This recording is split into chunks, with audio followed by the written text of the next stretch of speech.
Kyle here from allmediareviews.blogspot.com.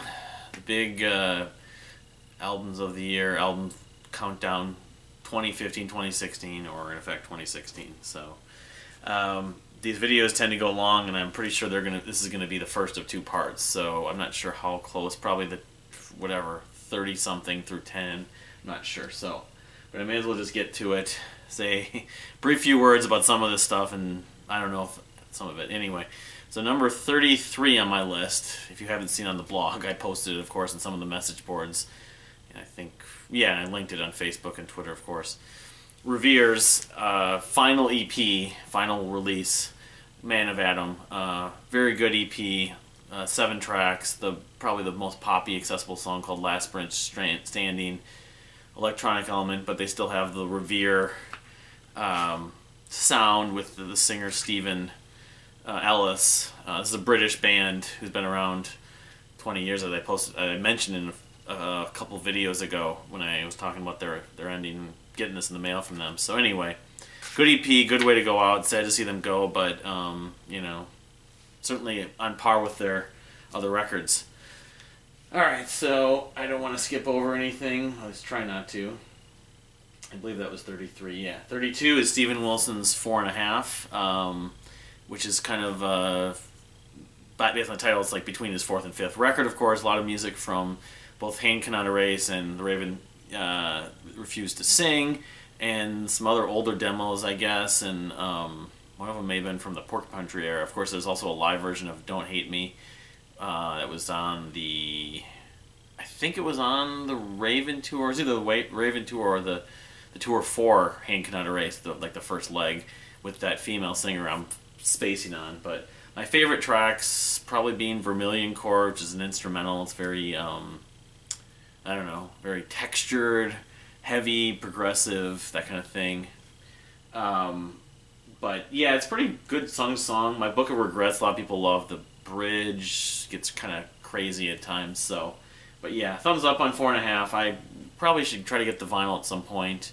I know it's not been cheap, but it's a good enough record. Although I still need to get Hand Cannot Erase. Actually, I just have the digital version of that. So going down the line, number 30. That was 30. If I had the numbers correctly here, that was 31. Oh, my bad. I skipped 33. Well, Kyle Morton. I wasn't even looking at the list. So number 33 was Kyle Morton. These are all about equal, in terms of how I feel about it. Kyle Morton from Typhoon released a record called What Will Destroy You, and sort of singer-songwriter, but sort of not, layered, almost like Nick Drake or something. It uses some like vocal harmonies and stuff, but more of it's melancholy than Typhoon's music. It's not quite as big as Typhoon's music, but anyway, I enjoyed it, but I wouldn't say I enjoyed it as much as any of the Typhoon stuff at this point. But anyway, so that was 33 through now 30.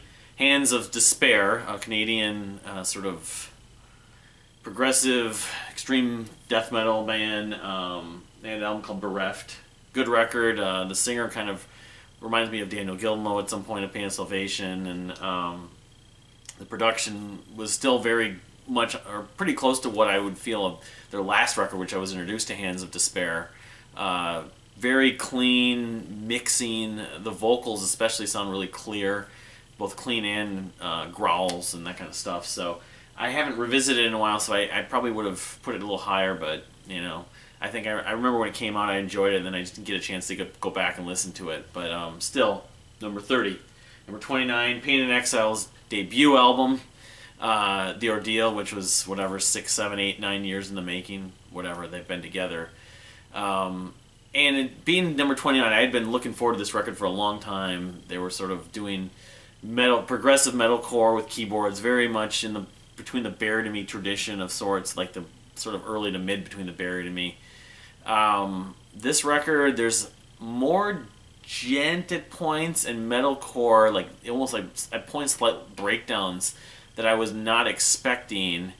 They used a little bit of hip hop, but I think the hip hop showed off more in their earlier stuff. The track, what was it? Not Life Signs. Anyway, there's an epic on this I think it's called Jupiter. Very good, very conceptual, very story-based, very atmospheric at points. the dynamics work. They do have the sort of between the Bereft and me mix of really heavy, intense to sort of quiet and gentle. They segue them.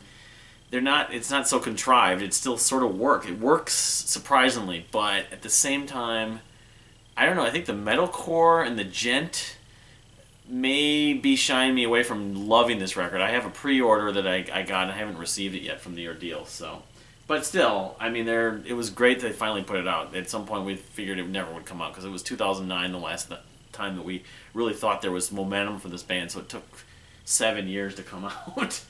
But anyway, moving on. The next record is Rare Future's debut, another debut album, which really is Rare Futures under that name. They were previously known as Happy Body Slow Brain, at least most of the members, and then Facing New York. So the style is not... It resembles Happy Body Slow Brain especially. But yeah, the album's called This Is Your Brain on Love, by the way. And I really was impressed by it when I first heard it. It's almost like chill prog or chill wave prog. A lot of it is sort of the samey, I guess, at some point, but it still works. But it's more of a mood record, I guess. I bought it and wanted to support them and everything, but I may have been jumping the gun of how much I was thinking I was going to love this record. But it's kind of long. It's like 13 or 14 songs. If I can name specifics, one of the songs. This is not the title track. Something about the pressure. That was the single. I think the first single they released. But yeah, I mean, it's fans of like Dredge and Caddisfly, that kind of college prog. This appeals to a point. It's almost, again, it's like sort of ambient at points, but it's still rock music, and it has like a little bit of a post-hardcore element at points, but it's still progressive and textured, guitar textures mostly, and it sort of I don't know. They're almost influenced by space rock at points, but good album. I'll be curious to see what they do next. But I would say as a whole, their style throughout the record doesn't vary enough for me to, at this point, love it. But I'll go back to it and see how it goes. So moving on, I'm trying to get this through. I mean, this may be 3 videos, not 2. I'm not sure. The Mercury Tree followed up their last record I love, which I'm blanking on the name, Countenance, from 2014.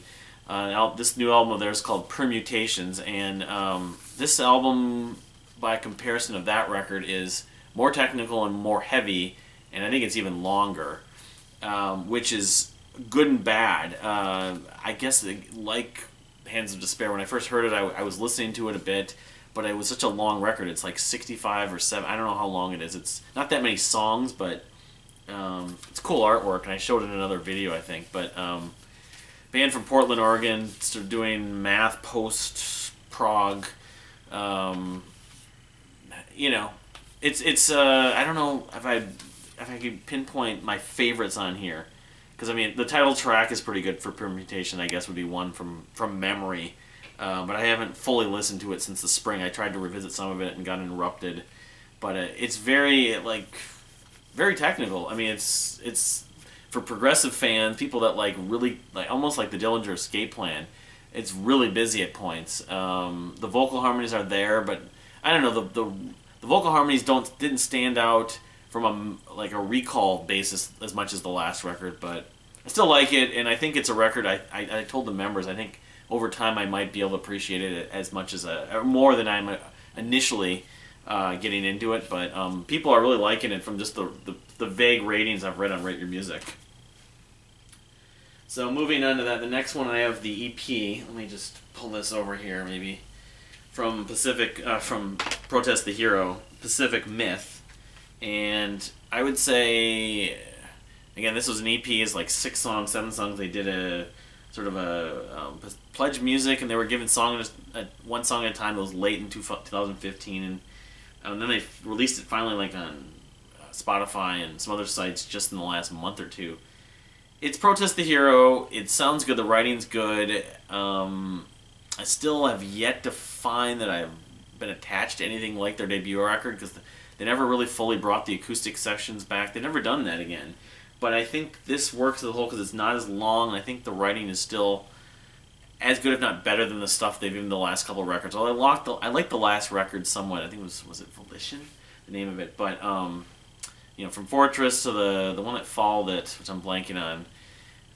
This is on par, maybe slightly better. It's only 7 songs, and you also get instrumental versions of them. So, but yeah, I mean, we'll see what their next full length happens. If they're going to continue to release music like this, maybe they're going to release EP after EP. I don't know how it's going to work just from a financial standpoint.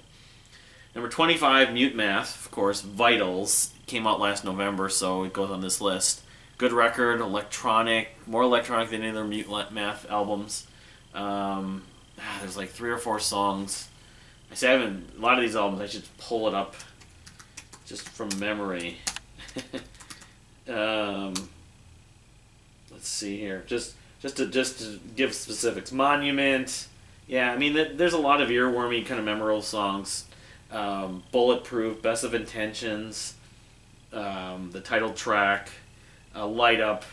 It's a great Mutemath record. I think they're a band I'll probably enjoy almost everything they put out.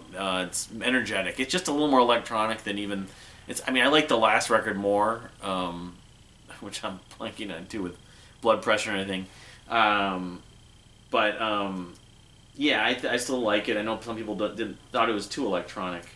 I should just pull up Rate Your Music, just so I can just go back to this. I mean, they're Odd Soul, Armistice. They've done the self-titled album and then the recent EP. I mean, it's among that group. I would probably put it toward the bottom. I'd probably put it a slightly below Armistice, but it's still good. It's still a good record, and I think all Mutemath albums are between 3.5 and 4 stars at this point. So, I'd want to pick it up on vinyl, but it's not cheap. It's usually like $30, and I've just had other things to buy and just watching budgets and stuff like that. So, number 24, Watchtower, Concepts of Math, Book 1, the EP, The Return of Watchtower, the first release from Watchtower since the early to mid 90s, sort of progressive thrash, slightly hair metal type vocals at points, but it's progressive thrash metal for the most part. One of the founders of that period of time. And some of these songs were like demos, so they're not. A lot of it isn't all new material. I think the last song is, but like Protest the Heroes EP, it doesn't overstay its welcome, and it sounds really fresh and modern in terms of the production and the mixing and even some of the guitar textures. It's a great record, and it's like 30 minutes long. That's Book 1. I don't know if they're going to put book 2 in 2017 or 2018, but Watchtower is a band I probably should go back and revisit. I checked them out a few years ago and enjoyed them, but I never fully got into them. I get obsessed with them. So people put them in the category with Fate's Warning, or I compare them more to like Cynic or Pre-Cynic or Death, but without the scream vocals. Or there's a few other bands more in that kind of Florida, some progressive death metal. So they don't have death metal in their sound, rather than Fate's Warning or Dream Theater. They're in that, but especially the vocal style. But anyway, so moving on. Let's see here. Let me look at the time here. Yeah, I think I will go on and make a second video